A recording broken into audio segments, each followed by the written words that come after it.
Hello guys, what's up once again? Palaboy OFW here.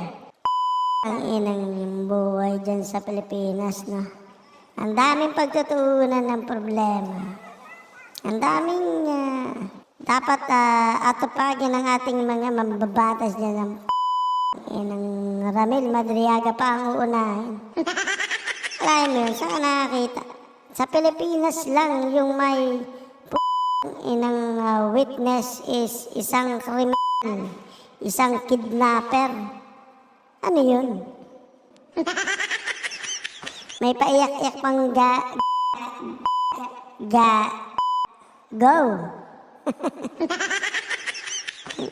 Buhay na mga nangyayari sa Pilipinas. Tapos yung 18 Marines na may kredibilidad magsalita tungkol sa korupsyon, sa flood control, ayaw nilang pansinin. Trilyon-trilyon ang ninakaw sa kabanang bayan. Anong klase itong Pilipinas?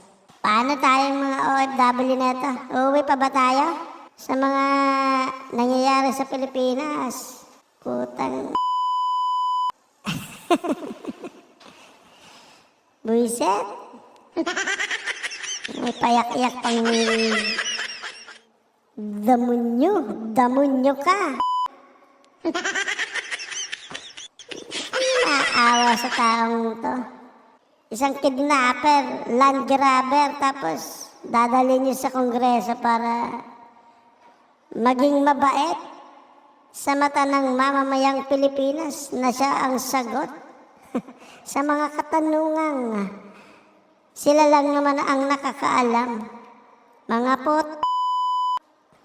Yan lang.